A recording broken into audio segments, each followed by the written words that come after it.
What is up mga kapatid? Kenya Snowden is back at it again. Siyempre, here only at Snowden Gaming, the one and only na maraming salamat mga kapatid sa palaging pagsuporta sa ating mga videos, no?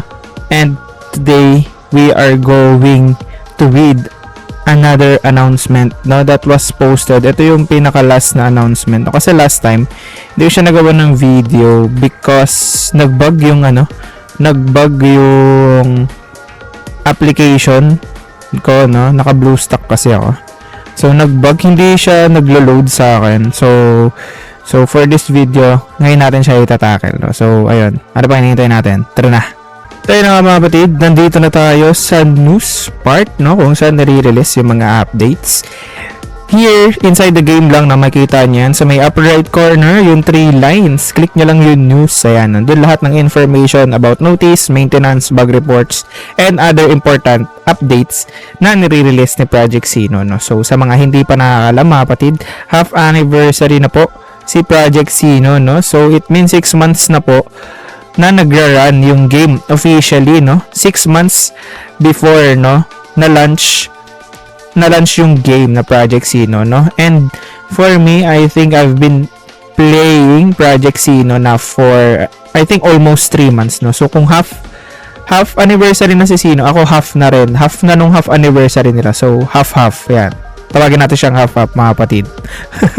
So ayun na. So for this update, hindi ko kasi ito nabasa last time kasi nagbug yung game. Hindi siya mapindot, hindi siya nag-appear.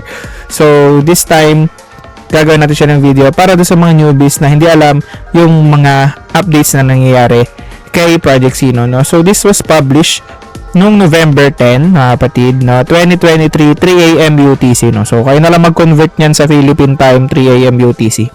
Half anniversary celebration, log in during the event, no? So just by logging in, makuha kayo ng 3,000 new coins, no? Hopefully nakuha nyo ito mga kapatid. Additionally, we can earn also master key by logging in everyday, no? Mag-login lang kayo everyday, no? Log in everyday para makuha kayo ng master key. So ano ba yung master key, guys? Ito yan, yung master key. Ito yan, ayan. So item to shorten the opening of treasure chest. It means hindi nga siya shorten, instantly ma-open mo yung chest. So let's say for example, meron ka dito, eto 55 minutes na before siya ma-unlock, no? Kahit may ongoing duration ka na chest, kapag gumamit ka netong master key, instantly ma-open mo yan. Ayan, makuha mo na agad yung rewards na nandun sa loob ng chest just by using master key. So super goods nun if lalo na kung meron ka ng mga chest na matatagal ma-open like 12 hours na chest or 6 hours pataas. So ayun, going back doon sa news. Alright, number 3, Arena Treasure Reward is boosted, no? So during this period, the rewards from treasures you can earn upon winning in the arena will be boosted. No, siguro mas marami yung coins na pwede natin makuha, mas marami yung quantity ng mga skill cards na laman ng chest na mga napapalanunan natin. So ayun. Okay, introducing the half anniversary celebration pack, no? So exclusive pack, no? Only in shop, na makikita natin siya sa shop. Alright, so eto na yung pinaka-inaabangan ko talaga sa half anniversary, si Necromancer, no? The arrival of new class. Alright, new class si Necromancer, no? Alright, sa 17 ata siya ma-release, November 17, no? An exclusive pack will be released, no? Meron siyang Necromancer is a new class with a new effect and abilities such as instant death, kita niyan, instant death skills and resurrection skills. So may one hit delete siya na skill card, tas meron siyang pangbuhay sa kakampi niya, no? So sino ba namang ayaw kay Necromancer? And sabi dito, running an event battle where Necromancer appears as a CPU opponent, no? So make sure i-turn on yung CPU opponent nyo sa settings kung naka-turn off para ma-experience nyo makalaban si Necromancer, no? Ito na ata yung CPU na tatalo sa atin palagi. Grabe kasi yung instant death. Change for chance for you to earn more than usual the winning battle, no? So ibig sabihin kapag natalo daw natin to, mayroon tayong mas additional rewards Alright, introducing the Sino Inheritance. Ito na yung panibago, yung inheritance. Alright, Sino Inheritance, and these features allows you to inherit Sino abilities to your Genesis. So, kung may Genesis ka lang, no? Kung wala kayong Genesis, edi, ayun, sama-sama tayo, mahihirap lang. Alright, next one, introducing G-Coin token pool, no? You can earn tokens you have accumulated during the season by completing tasks. So, makakuha daw tayo, no? During the season, by completing tasks, makakuha tayo ng G-Coin token pool, no?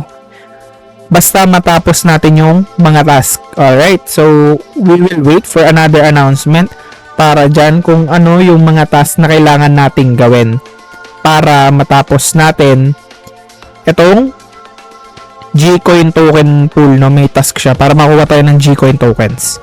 Alright, so ito, introducing Wednesday, November 22, magre-release. Introducing the Necromancer Edition Battle Pass, no? Yung bagong Battle Pass will be featuring Necromancer next week to, I think, Wednesday. Ayan, Wednesday nga, nakalagay na nga dito. Guaranteed to earn the NFT box containing Necromancer. Right? So, may NFT box containing Necromancer, no? So, kung gusto nyo agad matry yung bagong Sino na si Necromancer, you might want to consider buying NFT box na Battle Pass para makuha natin yung Necromancer, no? So, baka naman by purchasing Battle Pass na, no? Please note that NFT box opening requires G-Coin. So, sakto, magre-release na rin sila ng G-Coin pool. So, kung ayaw mong bumili ng G-Coin, so, gawa ka na lang ng mga task para ma-open mo yung Necromancer. Alright? So, subject to change pa siya, no? And the details may be updated in the future. So, if may changes man, mga patid, I will always update you. Alright? So, ayun na nga mga patid. Ayun lang for this video. Maraming salamat. I hope I keep you guys updated sa mga news updates ni Project Sino. And kita ulit tayo on our next video mga patid. Maraming salamat sa pagsuporta. Don't forget to like, comment, and subscribe. Comment lang kayo dyan sa comment section. Kita ulit on our next video. Bye-bye.